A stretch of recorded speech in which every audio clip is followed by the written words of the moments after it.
Hello. Hello. Welcome to A&O Review the Show. Welcome. Yeah. We're going to talk about another show this week, aren't we?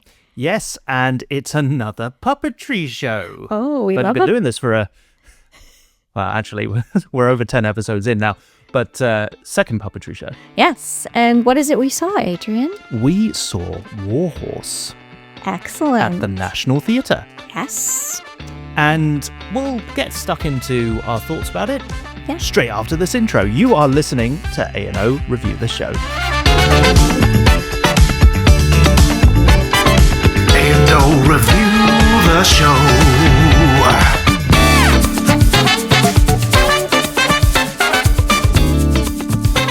And as usual, we'll start with the synopsis. So, Alrighty, go for it. spoiler warning, once again, if you haven't seen it, read it, or watched it on the big screen, turns out it's been adapted Yes. twice Yes. from its it has. original source material, but Yep. we'll get into that. War Horse is set in the years surrounding the First World War and tells the story of Joey, a horse raised by a young farm boy named Albert Narracott in rural Devon. The tolling of the bells in Devon precedes the toll to be taken on the rest of the world, as Joey is sold to the British Army and shipped to France, where he is thrust into the chaos of the Western Front. As Joey passes between cavalry soldiers, farmers, and troops on both sides of the conflict, Albert refuses to give up hope of finding him. Too young to enlist at first, he eventually sets out on a journey of his own, determined to bring his beloved horse home. Excellent. And I will try to keep my biases against Devon as a Cornishman under control in this episode.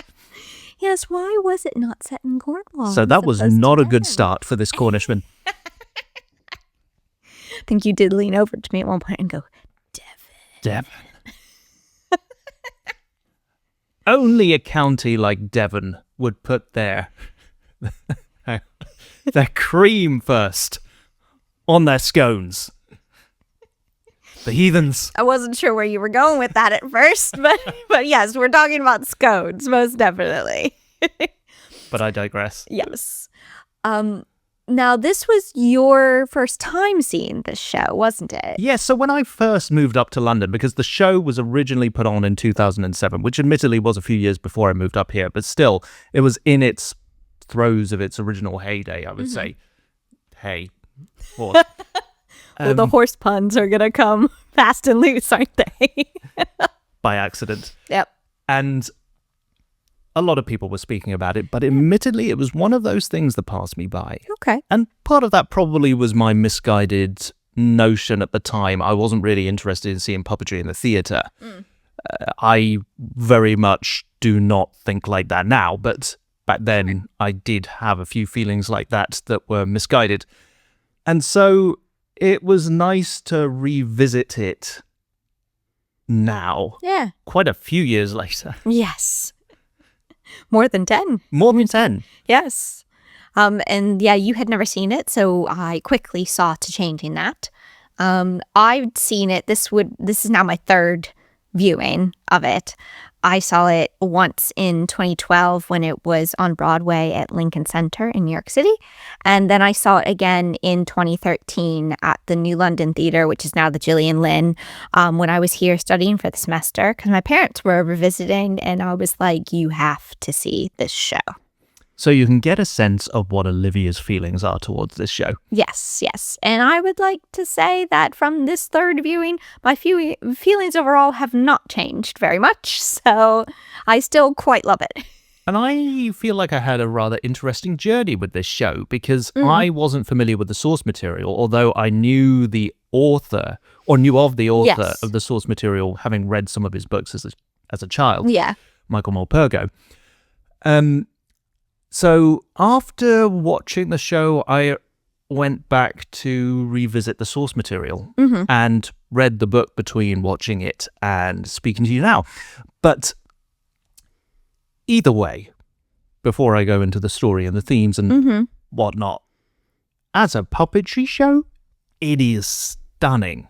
And it's not like it's overwhelming in terms of there are loads of puppets. Yeah, that's true. There really aren't. Less than Totoro, I would say, were the Far less than Totoro. Yeah. There's primarily, I'm thinking of primarily 3, maybe 4 if you count a young Joey. And then you kind of have those half And horse then the puppets. half puppets, Yeah. which add texture, Yeah, but they're yeah. not the main thing. Yeah. But what there is just so gracefully done. Oh my gosh, yeah. And despite the puppeteers, you just get completely lost in the fact that you're in a scene with animals that are a keystone of the story. Yes. You believe they're real very quickly and, just get immersed into their world. It's just spectacular. And that's down to, the movement of them, but also I think how they're made and the creation of them and how... It's all of those things Yeah. fit together. And having said that, I did see... There is one person in the puppetry of the horses that did stand out to me, and that was the person to the head. Yeah. But that's nothing to do with the choreography or the way that it was done. It's just, that is one of those places you expect if a horse to be steered for someone to be. Yeah. So, of course, seeing that, sometimes, maybe this is me growing up in the country, I look at that and go, oh, yeah, oh, no, hang on a minute, that's a puppeteer, Yeah. not the horse steerer. They're part of the horse. They're not playing the human. Although, who's to say that real horses aren't guided by invisible puppeteers at Who the is front? to say that? Absolutely. But either way, they bring those puppets to life. You've got the majesticness of the horse, the movements of the muscles of the neck and the head going down, bowing, eating, moving slowly towards Albert, not Arthur, and even the ears twitching, moving twitching. around, the tail flicking about, which I still couldn't really work out how they did. But yeah, it was great. The breath as well. Obviously they're playing animals and they're humans, they're rude people, so they're breathing, and obviously they're having the animal breathe, the puppet breathe as well. And so it just is something so simple like that about remembering to let this inanimate object that's playing a real thing breathe. It's spectacular puppetry. Handspring Puppet Company from South Africa, they're the ones who developed these puppets, aren't they? I believe so. Yeah. Apparently, it famously took several years to develop Okay. under them. Under artistic director Nicholas Heitner is what I have written down here. The National's workshop spaces supporting the directors to work with the South African company Handspring to solve the problem of how a non-speaking puppet horse can hold the emotional heart of a production. And of course, I'm stealing those words. But that's significantly important because the source material, as we will get into later, is told from the first-person perspective of the horse. Yes. So you can see why they maybe needed to adapt that a little differently for the stage show. But no, the puppetry is spectacular, which I'm sure we'll get into more of. But yeah, it was just absolutely spectacular. And of course, the puppetry is only part of it because there's the rest. Absolutely. The story. It is a horse in the middle of war, hence the name War Horse. Yes. Although, as I was suggesting to Olivia, it perhaps could have been called War Goose in some of the moments where the puppet goose stole the show. Oh, shout out to that goose, man. It was the best bit for me. It's the best. Maybe that's bit. sacrilege to say. No, you're absolutely right. Yeah, he was spectacular. You could have followed a whole story of just the goose. Well, we'll get into that. Yes, we will. But overall, it's a story of war and war being hell. Yeah. Which is a tale as old as, I suppose, the 20th century, not as old as time, sadly. And perhaps a story that's more important than ever considering the world's conflicts and the fact that everybody seems to be getting ready, preparedness for future conflict. Yeah. So throughout the play, you're effectively following this split journey. And there's Albert's journey, which is, well, kind of starts with him not really wanting the horse out of financial worries for his parents and family, but then growing really attached to this horse despite his father's faults, which result in the horse being parted with him, almost being parted with him a number of times before being sold on to the war. And then going to war to try and get his horse back, and ultimately getting his horse back, getting Joey back. And then, of course, you've got Joey's story, despite being your average muted horse, not your anthropomorphic horse. Yes. And you follow him from the Devonian countryside through the French countryside and trenches, being captured by Germans, meeting a French family whose home is occupied by the Germans, and then ultimately coming back as a symbol of a miracle, I suppose. Yeah. Before Albert ends up back with him. Yeah. So, and I think that is a symptom of the adaptation, because the original source material just follows Joey. Yeah. And on his, as you said, on his journey, and it's focused as much on Albert as what you were saying as well. But no, I mean, it's a heartfelt story, like how it's portrayed on the stage adaptation. You are rooting for them to come back together at some point.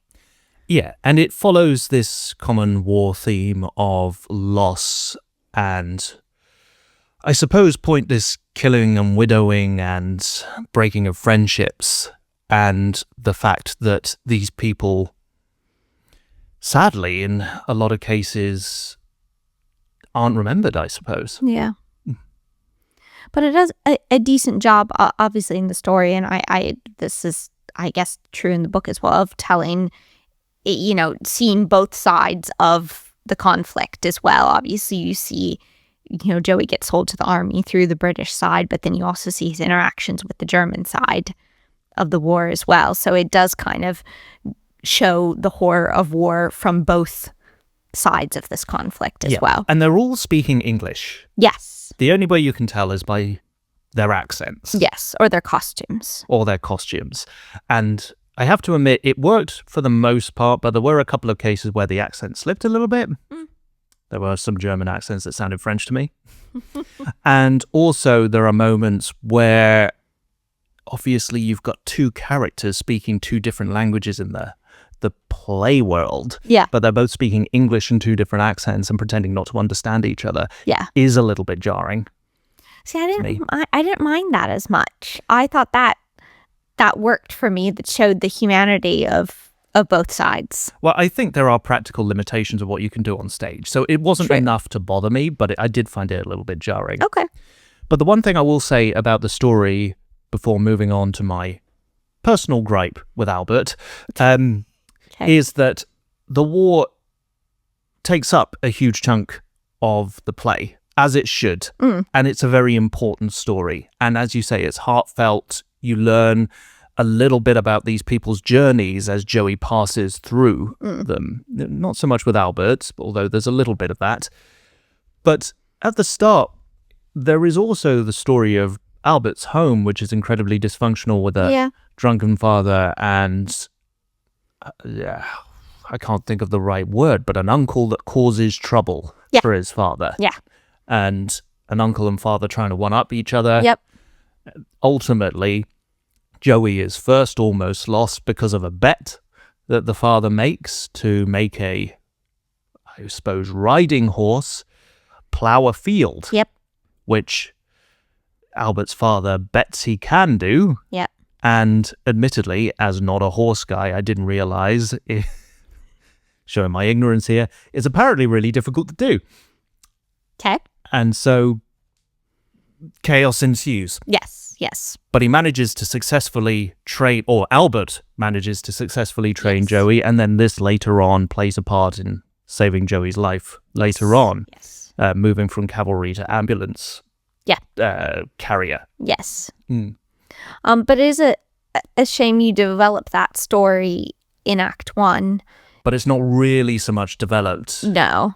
Throughout. And there are a few letters sent from the home front once Albert goes off to fight. Yes.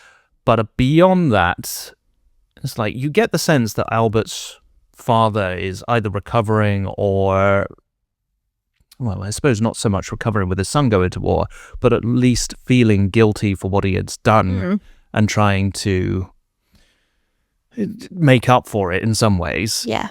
But the story is kind of left relatively unresolved. Yeah.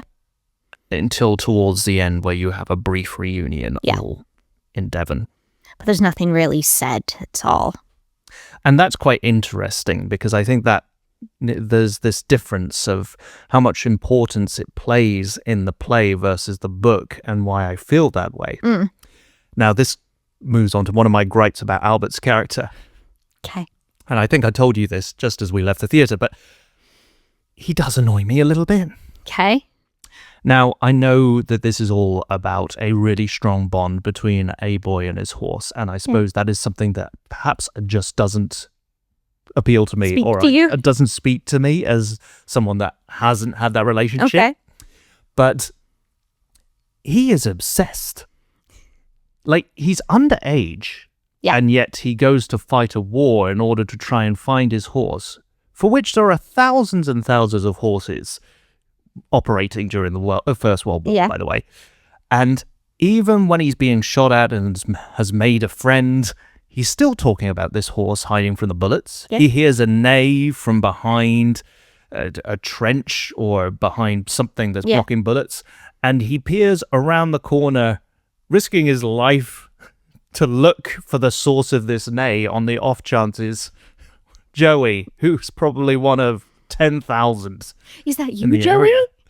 Not that he probably could have got a good look under fire of bullets. And then finally towards the end of his time on the battlefield, he ultimately realizes that it's futile and gives up, but then gives up on himself. And so when the battalion he's with is gassed, his friend is like, you need to put on a gas mask. Albert isn't doing anything to save himself, so his friend runs to him with a gas mask to try and save him, only to get shot. So his longing for this horse has ultimately led to more pain for others around him, as well as himself. Yes. Although he gets his happy ending towards the end. Yes. So, yes. So that's my issue with Albert. Okay. I see that, and I definitely, more so this time around, I don't know if it's because a lot more time has passed or I'm a bit older or what it is, but the things he does and the harm it causes either to others or himself, like, he hasn't thought of like any of the consequences of it. And so I just have a little bit of trouble believing that he would really like do all that and risk his life and others' lives for a horse. Yeah. And I did find overall it was a nice story, but this is the thing. I didn't find it as strong as you did, ultimately. And I remember us discussing quite at length, particularly the scene where Joey gets stuck in the barbed wire, and then you have, well, I don't know whether you want to. Yeah. It's Joey is this is towards the end of Joey's journey. Yes. In the war. And he kind of not escapes, but he's running, and he ends up running through kind of no man's land, and he gets caught in some barbed wire, and he's stuck, and he doesn't know what to do, and so he ends up kind of just like sitting down. And you have this scene, two scenes happening parallel to each other on either side of the stage, with an encampment of British troops and an encampment of German troops. And they both, on either side, see the horse and decide to send one representative to go and help Joey out of the barbed wire. And so one of them each gets out and waves a little white flag of like ceasefire, and they both then work together to help free Joey's leg from the barbed wire. And you have another one of these scenes where they're both speaking in English in accents, but obviously pretending not to understand each other because they're speaking different languages. And in the end, after they free Joey, they toss a coin to decide who gets the horse. And ultimately, the British win the coin toss and therefore then take the horse. But they talk to each other, not understanding one another. No. But they did the Scouser. Yeah. The Englishman says that if we could speak like this and operate like this effectively, we could stop all the dying and the widowing and the war effectively. Now, I think that's meant to be a reference to the Armistice Yes. football game one Christmas. Yes. And I think this is one thing that I said to you on the tube home. I found that, maybe it's just me being heartless, I just didn't find that as powerful. And it's interesting because this is going back to the original novel. Yeah. That moment plays out in the book, Mm-hmm. and yet I found it just a little bit more powerful. First of all, the two characters can understand one another. The Okay. German can speak English. Okay. Not overly fluently, but enough that they can exchange words. Okay. And they still end with that sentiment that if only they could speak, they could sort this all out between them. Yeah. But towards the end, and I think this is what's so saddening about the Armistice, although for Christmas Day, is that they say, but tomorrow we will probably end up shooting one another. Yeah. And we will shoot one another dead. Yeah. And that's the real tragedy. Now, of course, this is more of a family show, Yeah. but I think there are some aspects of the novel that were much stronger. That, and I remember when I finished the novel, I came to you in the kitchen. Yeah. And I was talking about the final chapter. Yeah. And when I was reading it, I was tearing up the final chapter. And when I was trying to recall to you what the difference was, I couldn't get through it without choking up Got again. choked up. Yeah. Yeah. I didn't get that in the play. Okay. And it's a bit different because it kind of ties up very neatly. Yeah. Now, I understand there are challenges. First of all, the original source material is told from the first person of the horse, which is very difficult to do on stage. Yes. And I think would lose some of the gravity Yeah. of it all. Yeah. But there are some things that I think they could have kept. Okay. So one thing I will just quickly go into, apart from that little Yeah. scene where they save Joey in the middle of no man's land, is the Emily story. So when Joey in the play is caught up doing ambulance duties for the Germans, he's at a farm that's been, a French farm that's been occupied.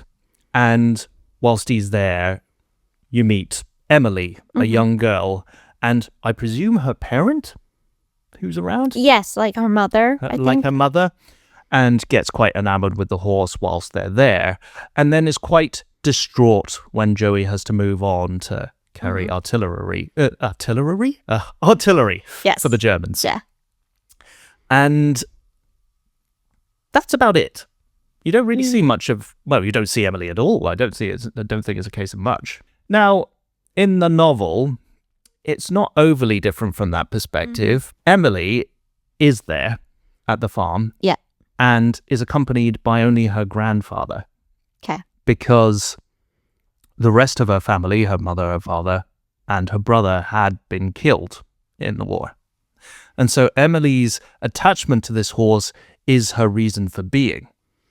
And her grandfather's reason for being is Emily's existence. And then, of course, the horses move on, move away. Emily is distraught, just like the play. But there's nothing you can do to argue with German war soldiers. Sure. Where it gets really different and was a kick in the gut for me was towards the end. So unlike the play where Albert and Joey are reunited and that's pretty much done and dusted. Yeah. Off to Devon we go after the war's over. First of all, in the book, Albert and Joey are reunited. You haven't really seen Albert in the book for quite some time. The last you saw Albert in the book really was when Joey left Devon. Yeah. And he's only back working in the veterinary corps. And then when Albert and Joey meet each other, that's all well and good, but the war doesn't finish straight away. Yeah. There's still quite a bit of fighting going on. And once the war is finished, then the army want to sell off all the horses and not bring them home because they think that, well, it's too costly and these horses are worn out and probably not very useful. And so there's a lot of speak about how the horses could end up being bought by butchers instead of being cared for. Yep. And of course, Albert doesn't have the money to bid for Joey. His surrounding team try and pitch in and get a little bit of money. But ultimately at the auction, it looks like the butcher is going to win until an old man in the crowd says, I will outbid the butcher no matter what he bids, because by right, this is my Emily's horse. And it turns out it is the grandfather buying Joey. Yeah. And of course, Albert is still quite distraught because he wants his horse back. And so he ends up speaking to the grandfather, and the grandfather reveals Emily's story with Joey, but then reveals at the end that Emily, after Joey left, fell ill again, got weak, and passed away later that year.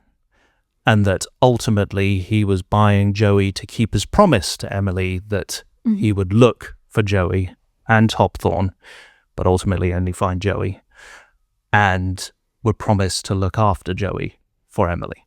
But of course, as an older man, he says that he couldn't really make use of Joey or properly look after him, and having heard Albert's story with Joey and bringing him up, says, I will sell him to you for only 1 penny, a fraction of what he bought him at £28, which is a lot of money back then. And of course, Albert accepts this, but the grandfather says, on the condition that not only do you look after Joey, but you tell the story of my Emily. So when I am gone, with the rest of her family, she is not forgotten. She existed. And I think that's a wider tale of the collateral in the war. Yeah. That I think is so strong. And I struggled so much to keep it together when I first read that. Yeah. That I think is missing from the play. It is a beautiful moment. And I read that passage after Adrian talked about it. And it is beautiful. And it's a bit that the show misses. You know, Emily is not a very featured character in the play, and I think that is a beautiful moment that is missed from it, lost in the adaptation. I guess it, as the way with these things that they try to condense it down. They don't think audiences could necessarily follow more than one storyline, or that it would get too confusing. I don't know. Well, they added a lot more Albert in it. They did. And I do understand this. It's difficult to be able to just have Horse as protagonist that doesn't speak throughout. And so following Albert's journey, you have Albert as a protagonist alongside this horse. You're watching almost a sliding doors moment where you're watching two people that never really quite get back together except from the start and the beginning. Yeah. But they could have kept that bit. Yeah. They could have kept that bit. Yeah. Or done it in a better way that was more reflective of that. Mm-hmm. And it would have brought more body to Emily's character. Oh, which yes. felt a bit of a blip. Yeah. And everything. And I mean, I will say, though, despite the bits of the book that were cut from this adaptation, I mean, it does say based upon the book, the kind of penultimate scene of the show where Albert and Joey are finally reunited is still quite a dramatic and emotionally charged scene. Would you not agree with me? It was all right.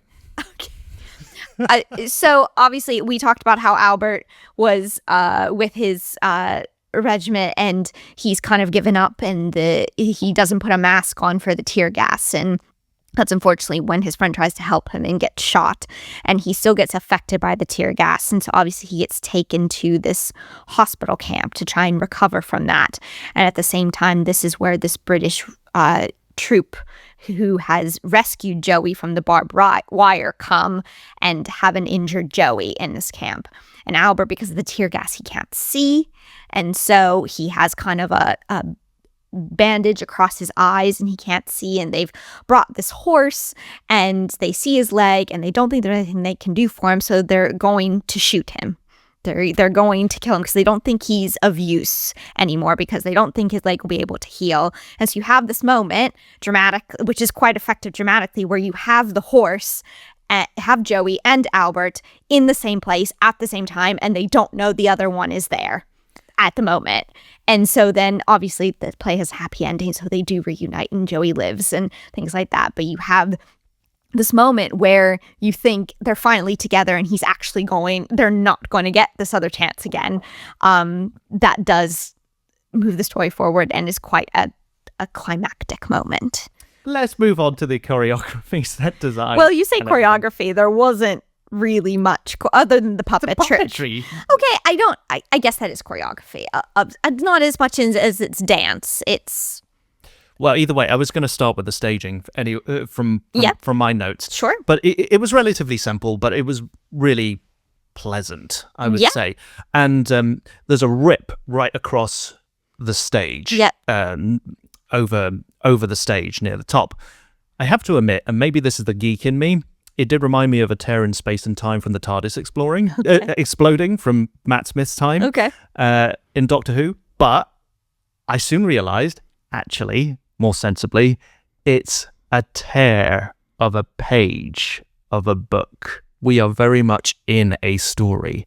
And throughout that play, that tear shows illustrations of a wider scene that makes every scene feel much more full-bodied, but also still retains that element of we are reliving this story through sketches that could have been drawn by the soldiers that were in the scene. And I think that had a beauty to it. Absolutely. And well, they set it up at the beginning because the second person to come on stage is a major from the army, and he opens a sketchbook and he starts drawing, and as he does that, that's when the sketches start to appear on the rip. So it sets it up as if this is his sketchbook as such. But no, it's beautiful, very simple yet very effective. And it's also because it's part of those sketches from those soldiers, it's very emotive. Yes, absolutely. I agree with you. I thought it was brilliant. I mean, sound-wise, the sound was lovely. There was some lovely music. They kind of had a lead singer, narrator type woman who she didn't narrate as such, but she sang kind of songs related to kind of the action or that time throughout, which I think worked really well. And then the group sang at the end. I would have loved to have seen the music.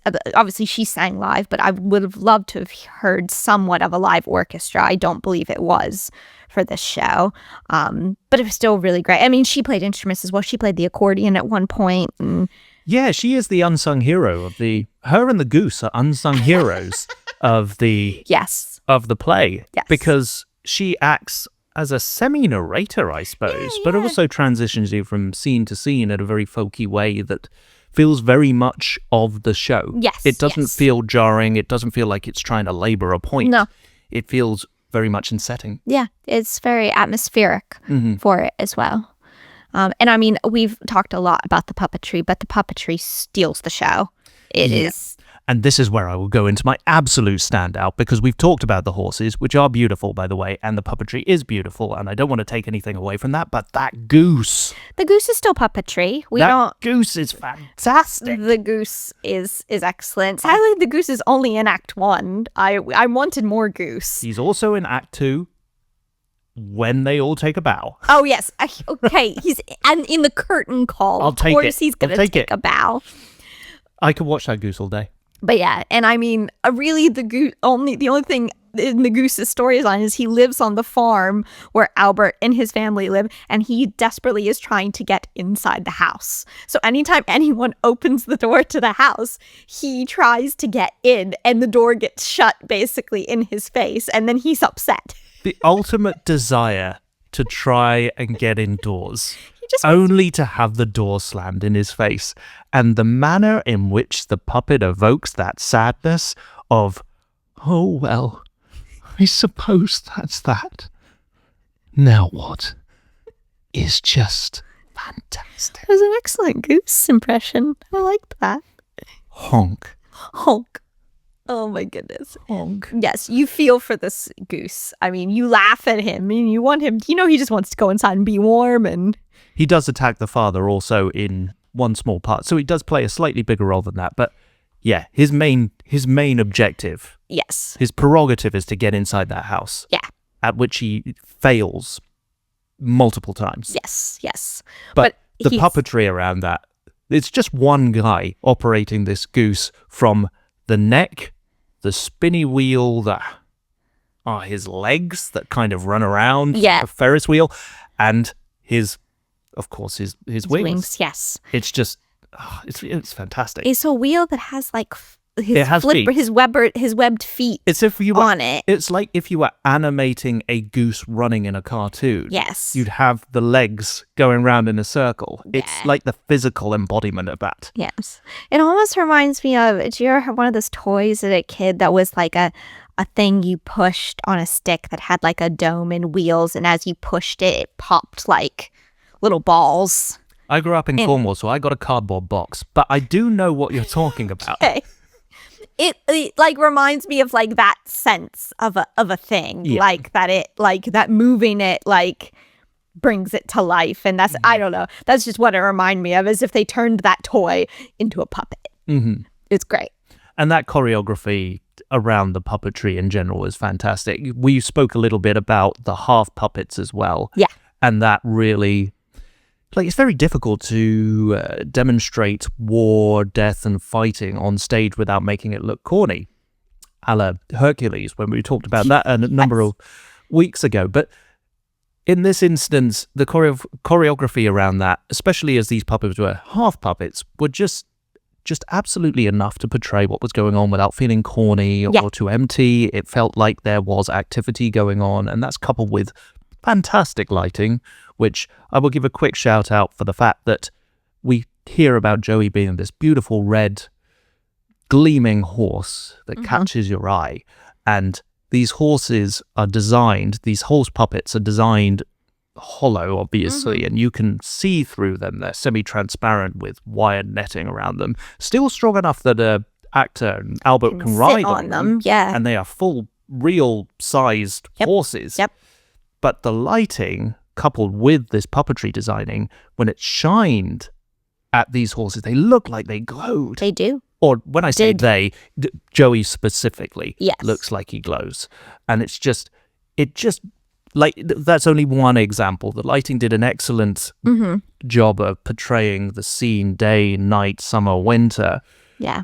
It felt like when we were in Devon, a warm, calm day. Yeah.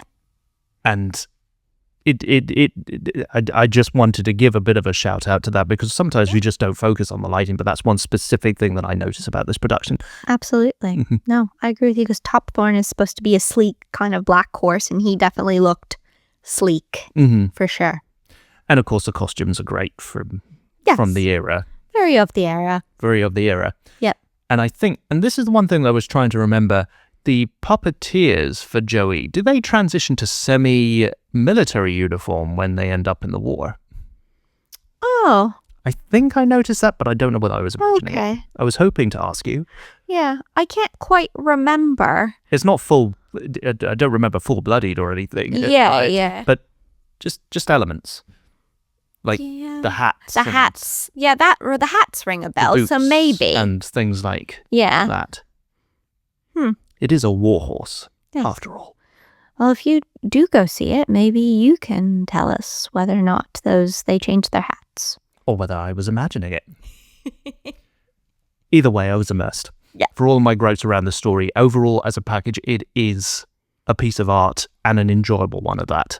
And I think also holds many lessons that we should really hold dear, considering the current world that we live in. Yeah. Would you see it again? Yes, I would. I would too. And I've seen it 3 times, so I definitely would. Even more so now I've read the novel. Okay. Very good. And I mean, I think I said this to you, it is probably one of the best things I've ever seen. Like, maybe top 5. It's definitely one of the best puppetry things I've ever seen. It's definitely up there for me. Yeah. Not entirely sure it would be at the top. Okay. I do have a few gripes with how they handled the adaptation. Yeah. But overall, it's still a very good play, and I would see it again. And you can see it too. It's at the National Theatre, booking through to the 30th of July. Okay. Excellent. Yeah. Nice for it to be back in its original home, where it originated too. And with that, do you have a surprise for me? I have my little corner. Okay. Adrian's Corner. Because Joey might be the most famous warhorse in theatre, but he's far from the only animal to have served in a conflict. Okay. As we discovered in our Operation Mincemeat episode, Yes. military history is full of some very unexpected recruits. The rats, the pigeons, The rats, the exploding rats, the exploding rats, and the savior pigeons. the savior pigeons who were awarded military commendation. Yeah. The Dickin Award. Yep.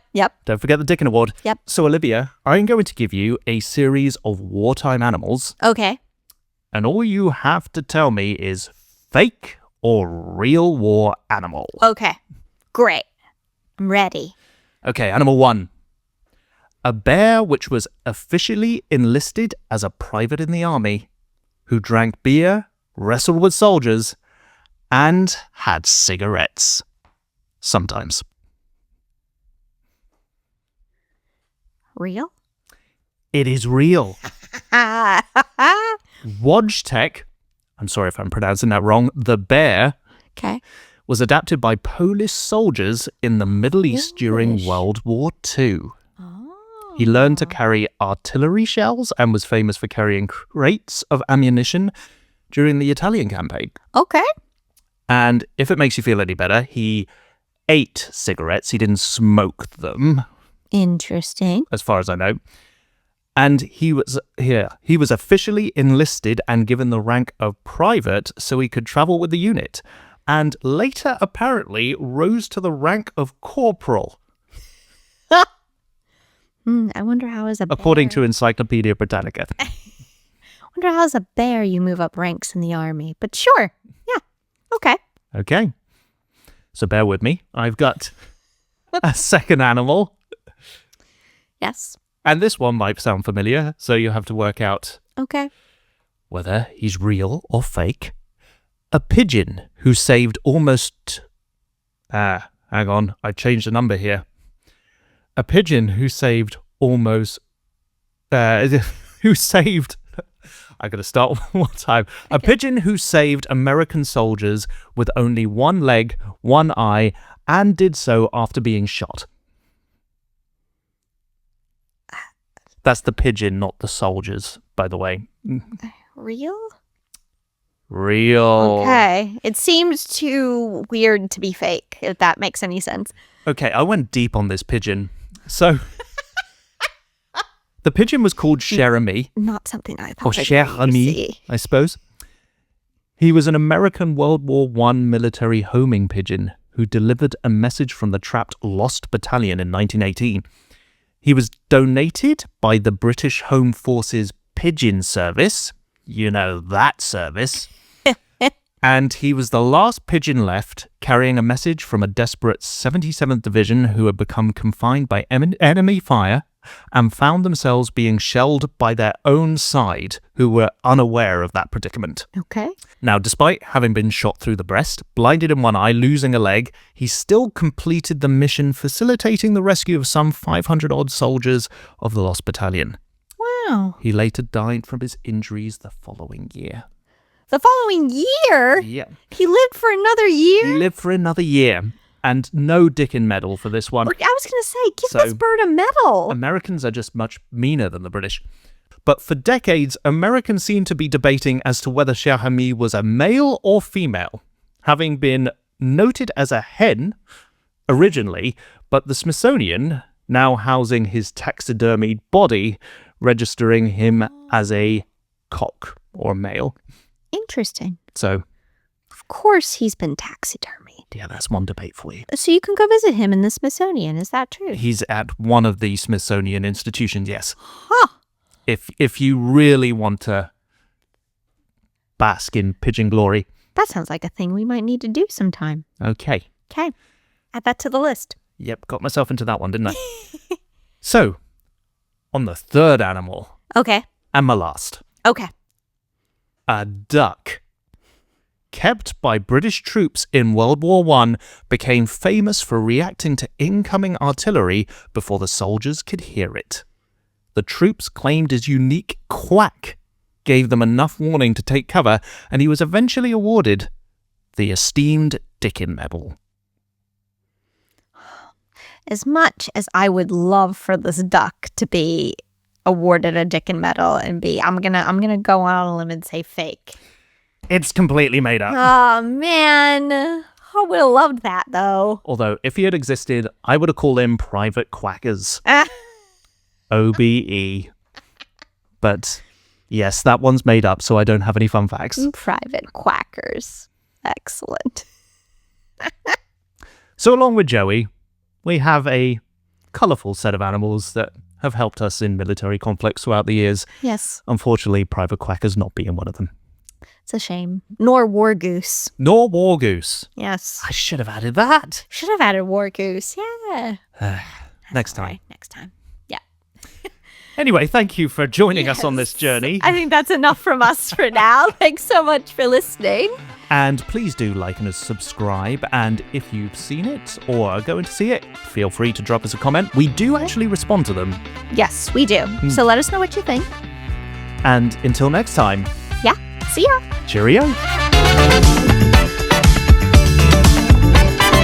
And review the show.